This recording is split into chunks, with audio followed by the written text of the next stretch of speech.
자, 오늘 우리가 함께 볼 하나님의 말씀은 로마서 9장 1절부터 8절까지 말씀입니다. 로마서 9장 1절부터 8절까지 말씀. 우리 교독하면서 읽고요. 마지막 8절은 함께 봉독하겠습니다. 제가 1절과 2절을 함께 제가 봉독하겠습니다. 내가 그리스도 안에서 참말을 하고 거짓말을 아니하노라. 나에게 큰 근심이 있는 것과 마음에 그치지 않는 고통이 있는 것을 내 양심이 성령 안에서 나와 더불어 증언하노니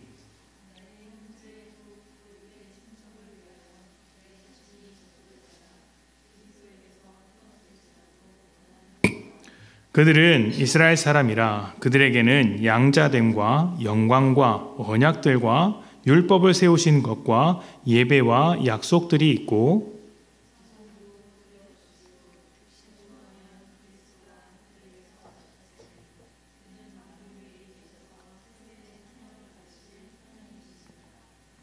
그러나 하나님의 말씀이 폐하여진 것 같지 않도다. 이스라엘에게서 난 그들이 다 이스라엘이 아니요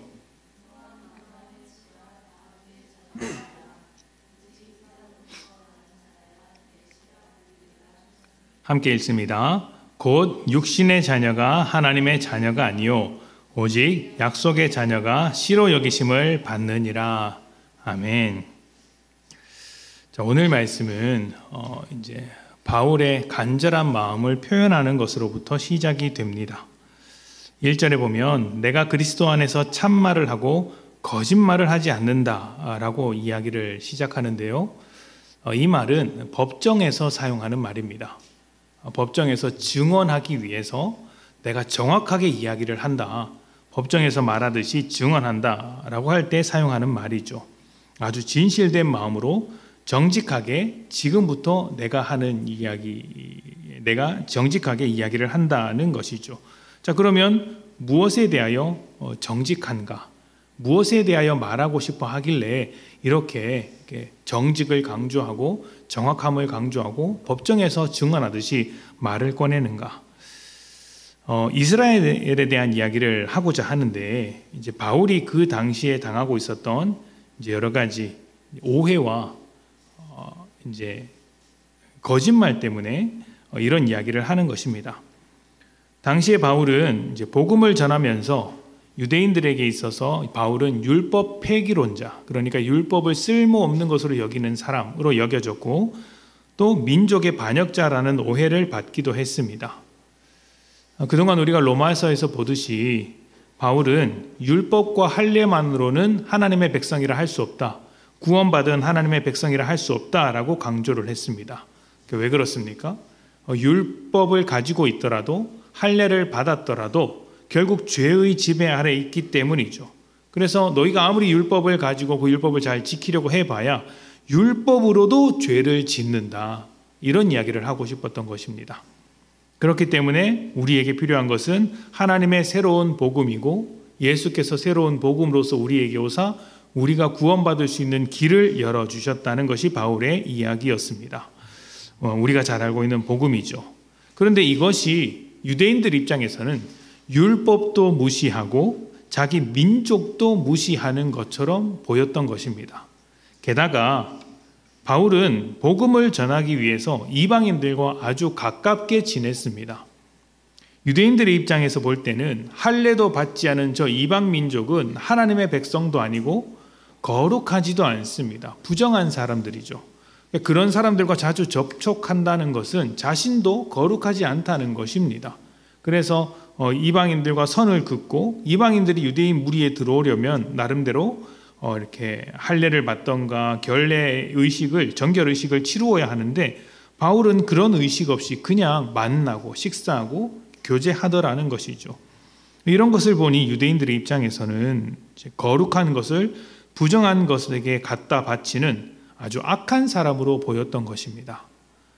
그래서 바울이 가는 곳마다 저 율법을 무시하는 이렇게 사람이다. 우리 민족의 배반자다라고 하면서 배척을 했고 또 쫓아다니면서 죽이려고 했었습니다. 사실 바울이 했던 일인데 바울이 예수를 만나고 나서 바울이 자기가 했던 일을 똑같이 당하고 있는 처지가 된 것입니다. 자, 그런데 바울은 자신이 그렇게 오해를 받더라도 유대인들을 사랑하는 마음 그 자체는 변함이 없다고 지금 오늘 말씀에서 이야기하고 있습니다. 게다가 자신이 율법을 폐기했다거나 민족의 반역자라고 불리는 것 또한 오해라는 것이죠. 오히려 하나님을 너무나도 사랑하고 또 자기 민족, 고륙 친척을 내가 누구보다 더 사랑한다. 오히려 그 전보다 사랑하는 마음이 더 커졌다라고 강조하고 있는 것이 오늘 1절부터의 말씀입니다. 그래서 1절 후반부에 보면 그 커진 사랑으로 말미암아 민족을 향한 그치지 않는 고통이 있다라고 이야기를 해요. 여러분은 마음의 고통이 언제 생깁니까? 힘들 때 생기기도 하겠지만 사랑하는 사람이 잘 안 되는 것을 볼 때 굉장히 크게 고통스러워하죠. 상대방을 볼 때 안타까운 마음이 크면 클수록 마음이 고통스럽습니다. 언제 그러냐면 자기 고집을 꺾지 않아서 망하는 것을 볼 때 그렇습니다. 그러니까 결과가 뻔한 일을 이제 무작정 달려들고 있을 때 누가 봐도 망하는 길인데 그 길에서 돌이키지 않을 때 그리고 그곳이 망하는 길이라고 계속해서 가르치고 있고 설명하고 앞길을 가로막아도 그치지 않을 때 그럴 때 굉장히 서글프죠. 결국 너 망하는 길로 가는구나. 결국 죽음의 길로 가는구나. 너무 서글픕니다. 그럴 때 마음에 큰 고통이 찾아옵니다. 바울이 그런 거예요. 바울이. 율법과 민족을 버렸다는 오명을 쓰고 있지만 사실은 너무나도 사랑하고 너무나도 안타까운 마음을 가지고 있습니다. 그 마음이 3절에 나타나요. 3절에. 내가 그리스도께 저주를 받아 끊어질지라도 형제 곧 고륙의 친척 이스라엘이 구원받기를 원한다 라고 이야기를 합니다. 내가 저주를 받아 끊어질지라도 내가 예수 그리스도께 하나님께 버림을 받을지라도 내 민족이 구원을 받았으면 좋겠다라는 마음이죠. 성경에서는 이러한 마음들이 표현된 구절들이 많습니다. 대표적으로 출애굽기 32장 32절을 보면 모세가 이스라엘 백성을 위해서 하나님께 기도하는 장면이 나옵니다. 32장 32절입니다. 그러나 이제 그들의 죄를 사하시옵소서. 그렇지 아니하시오면 원하건대 주께서 기록하신 책에서 내 이름을 지워버려 주옵소서. 아멘. 이게 금송아지를 만들었을 때 하나님께 모세가 했던 기도입니다. 하나님, 저 백성을 용서해 주십시오. 용서하지 않으시려거든 저부터 책에서 지워 주십시오 라고 기도하는 것이죠. 이것은 민족을 대신해서 자기를 희생하고자 하는 그런 사랑과 긍휼의 마음이라고도 할 수 있고 또 다른 사람들을 긍휼한 마음으로 사랑으로 돌보는 마음이라고도 할 수 있습니다. 바울이 가지고 있는 마음이고 모세가 가졌던 마음이고 무엇보다 예수님께서 우리를 위해 십자가에 달리신 것과 같은 마음이라고 할 수 있습니다. 다시 말하면 누구의 마음이에요? 하나님의 마음이에요. 하나님의 마음인 것이죠. 바울 역시 하나님의 마음으로서 민족을 바라보고 있는 것입니다. 바울이 이렇게 기도하는 것을 또 이제 글을 쓴 것을 볼 때 우리는 우리의 삶, 우리의 마음, 특히 우리의 기도를 점검해 볼 필요가 있습니다. 여러분은 기도할 때 어떤 기도를 하고 있습니까? 특히 나의 문제를 놓고 기도할 때만이 아니라 다른 사람의 문제를 놓고 기도할 때, 다른 사람을 위해서 기도할 때, 가족이라든지 목장 식구라든지 아니면 교회 공동체 아니면 내가 봉사하는 어떤 대상들 다양한 사람이 있겠죠. 이웃도 있고 직장 동료도 있습니다. 누구든지 다른 사람을 위해서 기도할 때 여러분은 어떤 마음으로 기도하십니까? 바울과 같은 이런 마음을 가지고 계십니까? 우리는 기도할 때 하나님께 맡긴다라는 이유로 자포자기하는 듯한 태도로서 기도할 때가 많습니다. 그러니까 하나님 안 되면 어쩔 수 없고 하나님 알아서 해주십시오. 저는 더 이상 못하겠습니다. 하나님 알아서 하시겠지 하는 마음으로써 그냥 될 대로 되라 하는 것이죠. 그러나 기도는 그렇게 하는 것이 아닙니다. 기도는 반드시 순종을 동반합니다. 여기서 중요한 것은 반드시예요. 반드시 순종을 동반하는 것이 기도입니다. 늘 우리 기도의 모범이 되시는 예수님의 경우만 살펴봐도 그런데요. 예수님께서 겟세마네 동산에서 기도할 때 아버지의 뜻대로 되기를 원한다고 했습니다. 그런데 그렇게 기도하고 나서 십자가의 방향으로 가셨습니까? 아니면 십자가의 반대 방향으로 가셨습니까? 십자가와 상관없는 방향으로 갔으면 어땠을까요? 그렇게 기도하고 나서 하나님 잡히면 어쩔 수 없고 안 잡히면 또 안 잡히는 대로 그렇게 살겠습니다 라고 하지 않으셨어요. 자신을 잡으러 오는 그 군인들이 오고 있음을 알면서도 그 군인들을 맞이하셨습니다. 십자가의 길로 간 것이죠. 아버지의 뜻대로 되기를 원한다고 기도했으면 아버지의 뜻대로 살아야 하는 것입니다. 십자가의 방향으로 나아가는 것이죠. 예수님은 하나님의 뜻을 구했고 그 뜻대로 순종한 것입니다. 우리도 동일하게 그런 기도가 필요하다는 것이죠. 주변 사람들을 위해서 기도할 때 우리는 바울과 같은 마음으로 기도를 해야 합니다. 안타까운 마음, 긍휼한 마음, 바로 십자가에서 자신을 내어주신 예수님의 마음, 이스라엘을 위해서 자기 이름을 지워달라고 했던 모세의 마음을 가지고 기도해야 하는 것이죠. 안 되면 어쩔 수 없고 이렇게 기도하는 것은요, 여러분, 간절한 기도가 아니에요. 그건 기도가 아니에요. 하나님의 마음을 가지고 기도하는 것. 하나님은 우리를 절대로 포기하지 않으시는 거예요. 포기할 수 없어서 기도하는 것입니다. 그리고 어떻게 해야 되죠? 기도하는 것으로 끝나지 않아야 합니다. 여러분, 포기하지 않아서 기도하는 건데 삶으로 포기해버리면 그 기도는 거짓된 기도 아닙니까? 하나님의 마음이 어디 있는지 분별하면서 그 영혼이 하나님께 돌아올 수 있도록, 또 그 믿음을 회복할 수 있도록, 더 온전한 믿음으로 성장할 수 있도록 하나님이 우리를 필요하라고 하는 자리에 달려가서 순종을 해야 되는 거예요. 바울은 이스라엘을 위해서 기도하면서 동시에 이스라엘을 위해 복음을 전하러 목숨을 걸고 뛰어갔습니다. 기도와 삶이 일치했던 것이죠. 기도와 순종이 함께 갔습니다. 저는 여러분이 그렇게 하나님께 모든 것을 떠맡기는 기도가 되는 것이 아니라 함께 순종하는, 바울과 같은 마음으로 순종하는 그런 기도, 순종하는 믿음이 있기를 소망합니다. 자, 그런데 바울이 9장에 들어와서 갑자기 이스라엘에 대한 이야기를 툭 꺼낸 것은 이유가 있습니다. 왜 내가 이스라엘을 이렇게 사랑한다, 이스라엘은 어떤 민족이다, 이렇게 설명하는 것은 이유가 있어요. 로마서 8장까지, 1장에서부터 8장까지 다룬 이야기에서 이어지는 이제 새로운 챕터인데, 9장부터 11장까지는 새로운 챕터인데, 이 챕터가 앞에서 이야기되었던 주제와 연결되는 또 하나의 주제이기 때문입니다. 앞에서 어떤 결론이 나왔는지 살펴볼 필요가 있겠죠? 8장 38절부터 39절에 그 결론이 있습니다. 내가 확신하노니 사망이나 생명이나 천사들이나 권세자들이나 현재일이나 장래일이나 능력이나 높음이나 깊음이나 다른 어떤 피조물이라도 우리를 우리 주 그리스도 예수 안에 있는 하나님의 사랑에서 끊을 수 없으리라. 아멘. 이것이 8장까지의 결론이에요. 예수님께서 보내신 우리를 이제 복음으로서 보내셨고, 구원자로 보내셨고, 보내신 이유는 우리로서는 해답을 가지고 있지 않기 때문이다. 이방인은 이방인대로, 이스라엘은 이스라엘대로 해답을 가지고 있지 않기 때문이다. 그래서 주님 오셨다.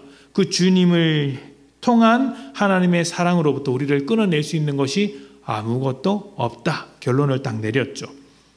자, 그런데 여기서 이스라엘의 문제와 왜 연결되느냐면 지금 이스라엘의 상태 때문인 거예요. 이스라엘은 예수님을 믿고 있습니까? 믿지 않고 있습니까? 안 믿고 있습니다. 여전히 율법과 할례를 주장하면서 자기 민족이라는 테두리 안에 둘러싸여 예수님을 거절했습니다. 거절한 것을 넘어서 예수님을 죽이는데 앞장을 섰죠.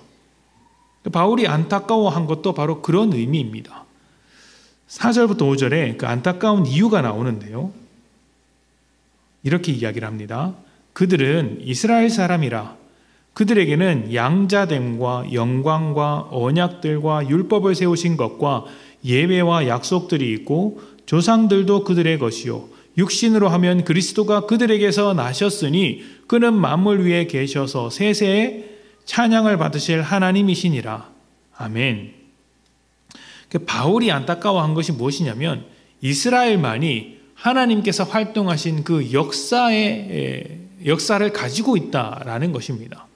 하나님께서 너희를 통해 이렇게 역사하지 않으셨냐? 너희의 역사는 곧 하나님의 역사이지 않느냐라는 것이죠. 그 이스라엘이 가지고 있던 게 무엇입니까? 양자됨을 가지고 있었어요. 하나님의 아들, 하나님의 백성이라는 세상 그 어떤 존재도 가지지 못한 이름을 가지고 있었습니다. 영광을 가지고 있었죠. 하나님의 모든 활동이 이스라엘을 통해서 드러났다는 것입니다. 하나님은 이스라엘을 통해 자기 영광을 드러내셨습니다. 또 언약과 약속이 있었습니다. 하나님의 끊이지 않는 관심 속에서 살아왔다는 것이죠. 율법도 가지고 있었습니다. 율법은 하나님께서 직접 가르치시고 또 보호하셨다라는 의미예요. 율법이라는 테두리 안에서 키웠다라는 것입니다. 예배는 무엇입니까?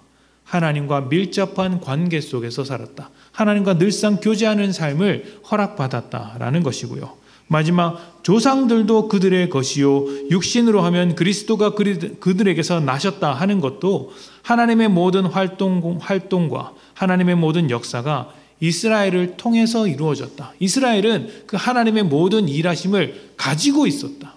너희 조상들의 그 기록들도 다 너희 것이었고 예수 그리스도로 너희 안에서부터 나왔다. 하나님의 그 모든 활동이 너희 속에 있었다라는 것입니다.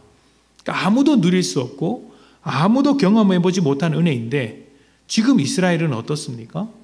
하나님의 그 모든 은혜를 저버리고 예수를 믿지 않는 상태인 거예요. 하나님의 일하심을 조금도 이해하지 못하는 그런 입장이라서 바울이 너무너무 안타까운 거예요. 그렇다면 이스라엘은 실패했습니까? 실패했다고 볼 수 있죠. 하나님의 아들로 오신 예수 그리스도를 십자가에 못 박아 죽여버렸습니다.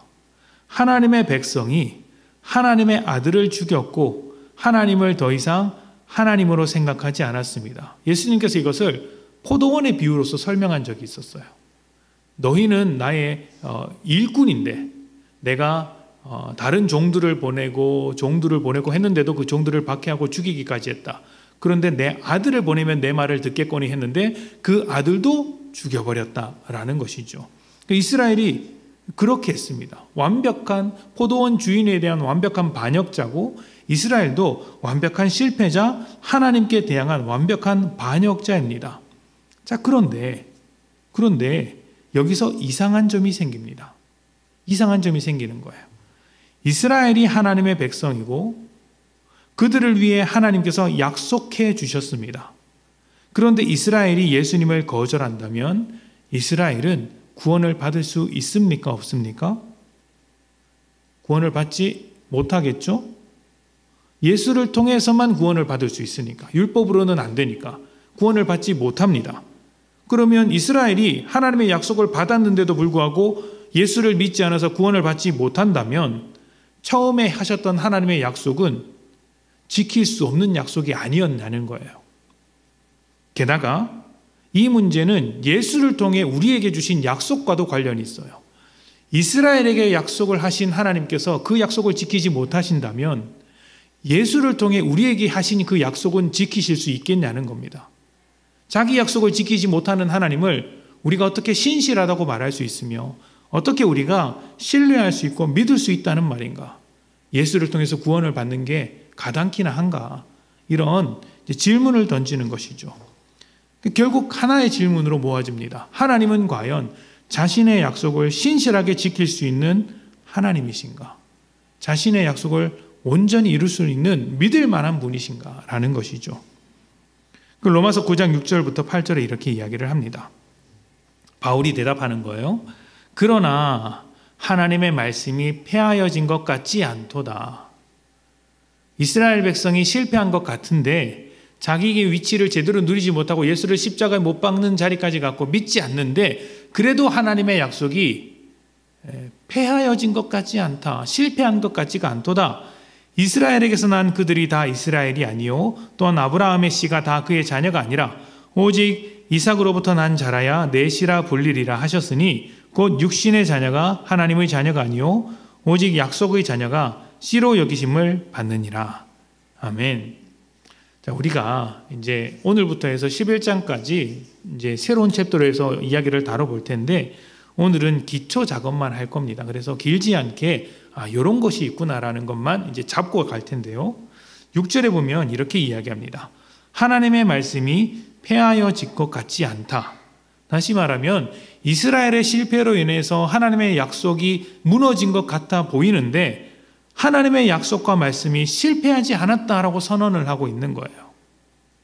이스라엘이 실패한 것과 같은 상황에서 하나님의 약속은 실패하지 않았다는 선언을 할 수 있는 근거가 무엇일까요? 왜 이런 이야기를 할까요? 우리는 바울이 이런 이야기를 하는 배경을 알아야 돼요. 자, 여러분, 구원을 어떻게 받습니까? 예수 그리스도를 믿음으로 받습니다.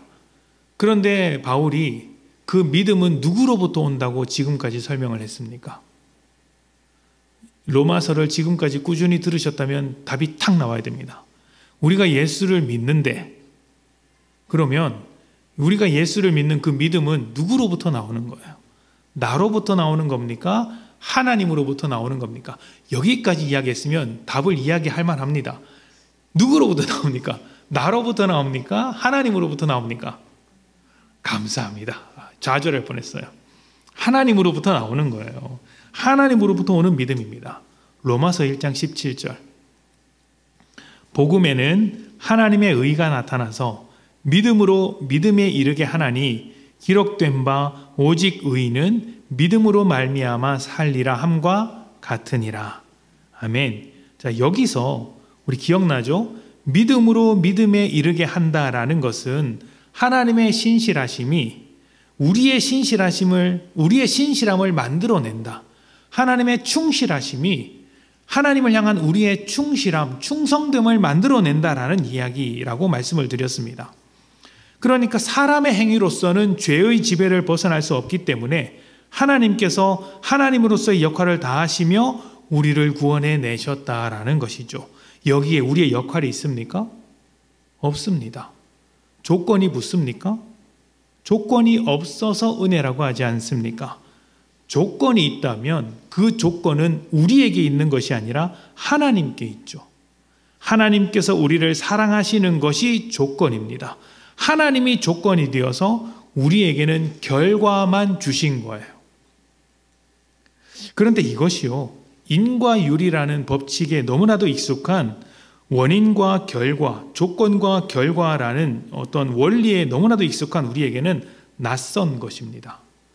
우리는 잘하면 상을 받고 못하는 벌을 받는 원리 안에서 살아갑니다. 착하게 살면 천국 가고 못되게 살면 지옥 간다라는 그런 원리 속에서, 그런 세상의 원리 속에서 살아가고 있죠. 그래서 구원의 문제를 따질 때도 항상 내가 구원을 받은 것이 뭘 잘해서 구원을 받은 것이지 이걸 따져요. 내가 뭘 했느냐 이걸 따지는 거예요. 또 구원을 받지 못한 사람에 대해서는 그가 무슨 잘못을 했길래 구원을 받지 못했을까, 이런 것을 고민하게 됩니다. 그런데 따져보니 어떻습니까? 따질 수 없는 문제라는 것을 발견하게 돼요. 왜냐하면 예수를 믿는 자나 믿지 않는 자나 차이가 없거든요. 성경은 모두가 죄인이라고 이야기를 합니다. 그래서 구원의 문제를 생각할 때 우리는 혼란스럽습니다. 하나님의 선택은 조건과 결과라는 측면에서는 이해할 수 없습니다. 하나님이 왜 우리를 사랑하시는가에 대한 설명을 우리로부터 찾을 수 없다는 거예요.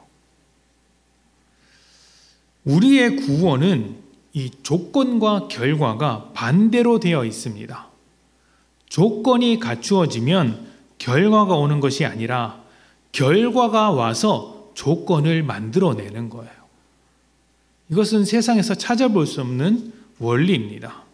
예수를 믿고 구원을 받았으니 하나님의 일하심으로 우리가 구원을 받았으니 이제 믿는 자답게, 하나님의 사람답게, 예수의 증인답게 자라가는 것입니다.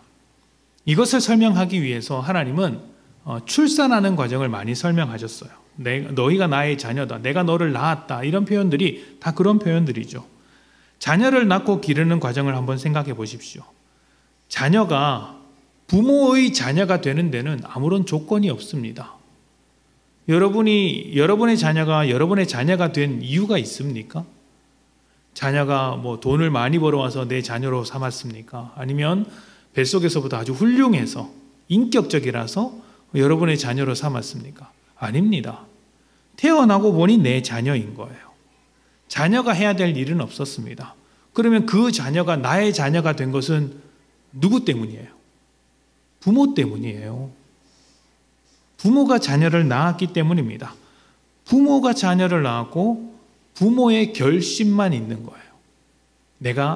너는 이제 나의 자녀가 되었으니 부모의 결심이 무엇입니까? 내가 너를 훌륭하게 키워가겠다, 이거 아닙니까? 내가 부모가 훌륭하게 키워가겠다라고 결심하는데 자녀가 뭐 보태준 게 있습니까? 방해를 했으면 했죠. 자라가면서 계속 방해하지 않습니까? 나는 절대 훌륭하지 않으리라 라는 결단을 한 것처럼 방해를 하죠. 그런데 부모는 이 결심을 포기할 수 없습니다. 누군가 찾아와서 당신은 왜 자녀를 훌륭하게 키우기로 결심했습니까? 라고 물으면 부모 입장에서는 할 말이 없어요. 딱 한마디 하죠. 내가 자녀를 사랑하기 때문입니다. 이 말밖에 할 수 없습니다. 내 자식이라서 그렇습니다. 라는 말밖에 할 수 없죠. 하나님께서 지금 그렇게 우리에게 말씀하시는 거예요. 세상 모든 사람들이 하나님을 선택하지 않았고 하나님 편에 서지 않았습니다. 그래서 하나님이 사람을 선택해 주시는 거예요. 그 어떤 사람도 하나님을 선택하지 않았기 때문에 하나님께서 사람을 선택해 주시는 것입니다. 그래서 하나님은 하나님께서 편들어 주시는 인생, 하나님과 함께하는 인생, 하나님께 속한 인생이 얼마나 복된 것인지를 알려주시기 위해서 아브라함을 먼저 선택하셨고, 그리고 아브라함의 그 족보 아래서 이스라엘을 먼저 선택하셨습니다. 그러니까 하나님의 선택이란 무엇이죠? 사람의 잘못된 선택을 바로잡기 위한 선택입니다. 선악과를 먹은 그 죄로부터 바로잡기 위해서 아브라함을 선택하셨고, 또 수많은 사람들의 죄로부터 바로잡기 위해서, 수많은 나라들의 잘못을 바로잡기 위해서 이스라엘을 선택하셨습니다. 선택한 이스라엘을 통해서 무엇을 하세요? 이스라엘만 잘 살면 되나요? 이스라엘이 훌륭해서 구원을 받았나요? 아니잖아요. 하나님께서 선택하신 이유는 무엇입니까? 다른 나라들에게 하나님의 뜻을 따라 살아가는 삶이 무엇인지를 가르쳐 주기 위해서 중간에 이스라엘을 끼워 넣은 것이죠. 세상 모든 나라를 구원하기 위해서 가장 먼저 이스라엘을 선택한 것입니다. 세상을 바로잡기 위해서 이스라엘을 선택했다. 이것은 하나님의 결심이자 계획입니다. 꺾을 수 있을까요? 아무도 꺾을 수 없습니다. 하나님께서 선택하시면 막을 수 있는 것이 없죠. 바울이 이걸 본 거예요. 예수님을 통해서 이것을 알게 된 것입니다. 이스라엘은 바울이 설명했던 대로 수많은 것들, 그러니까 하나님의 부르심을 입고 하나님의 선택을 입어서 그 어떤 민족들이 경험할 수 없는 수많은 은혜들을 입었습니다. 그럼에도 불구하고 실패했죠. 넘어집니다. 그렇게 되면 하나님의 그 선택과 약속도 실패되어야 하는데, 놀랍게도 이스라엘이 실패하는 것을 통해 이방이 구원받는 것을 본 것입니다. 하나님은 이스라엘을 통해 온 세상 이방을 구원하려고 하시는데, 이스라엘이 실패했음에도 불구하고 이방 사람들이 예수를 믿고 하나님의 백성이 되는 일들을 바울이 경험하게 된 거예요. 하나님의 선택을 막을 사람이 없구나. 하나님께서 결정하시면 그 어떤 사람도 이렇게 방해할 수 없구나. 하나님의 예정, 하나님의 선택은 반드시 이루어지는구나 라는 것이죠. 그래서 지금 이스라엘이 실패했더라도 하나님의 약속은 어떻게 된다고 믿습니까? 이루어진다고 믿게 되는 거예요. 나중에는, 지금은 이스라엘이 안타깝지만 11장 후반부에 가면 하나님 앞에서 이스라엘의 구원을 기다리면서 감사하고 기뻐하는 장면이 나옵니다. 왜냐하면 그 중간에 하나님께서 자신의 계획과 그 신자심을 어떻게 증명하셨는지 이스라엘의 역사를 통해 또 복음을 통해 다시 한번 설명하기 때문이에요. 이스라엘을 통해서 이방을 구원하려고 하셨던 하나님께서 이스라엘의 실패에도 불구하고 이방을 구원하셨다면 이제는 하나님께서 이방을 통해 다시 한번 이스라엘을 구원하지 않겠는가? 아니면 하나님께서 그 약속을 저버리지 않고 끝까지 이루어 주시지 않겠느냐는 것이 바울의 고백인 것입니다. 우리는 하나님의 계획과 선택이 곧 완성이라는 사실을 알아야 합니다. 하나님께서 하고자 하는 것을 누가 막을 수가 있습니까? 없죠. 하나님께서 하겠다라고 하신 것은 완성된 것입니다.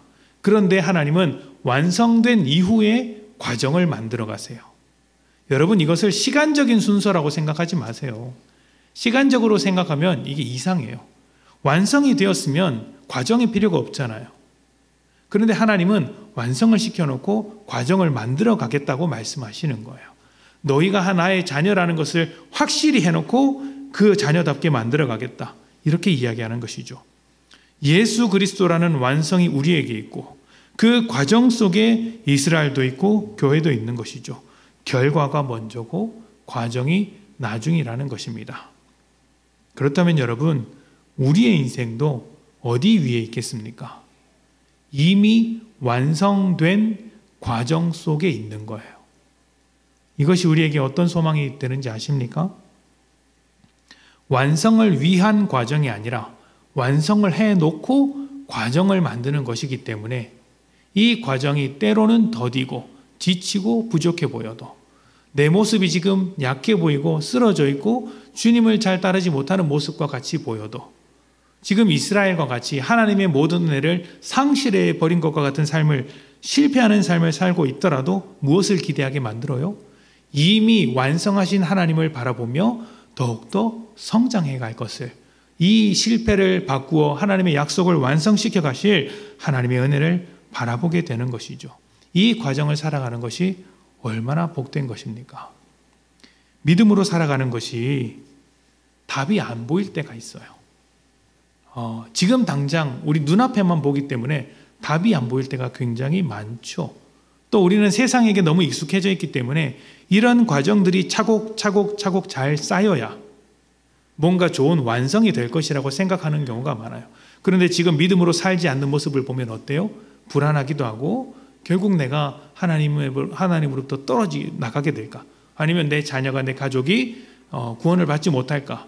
이런 두려움에 빠지게 됩니다. 우리는 실패를 통해서 뭔가를 만들어 본 역사가 없기 때문이에요. 그런데 하나님은 이미 완성을 해놓고 시작하시기 때문에 실패마저도 그 성장의 도구로서 또 성숙의 도구로서 과정으로서 충분히 사용하실 수 있는 것입니다. 하나님께서 이미 우리에게 결심하셨습니다. 이미 우리를 선택하셨습니다. 하나님의 이러한 신실하심은 아무도 끊어낼 수 없어요. 다음 주에는 아브라함의 인생을 통해, 이삭의 인생을 통해, 야곱의 인생을 통해서 이미 완성하신 하나님께서 어떻게 과정을 만들어 가셨는지를 함축해서 설명해 보겠습니다. 그러한 과정이 우리에게 있다는 것을 기억하면서 하나님의 일하심을 소망하는 우리들이 되었으면 좋겠습니다. 우리 함께 기도합시다.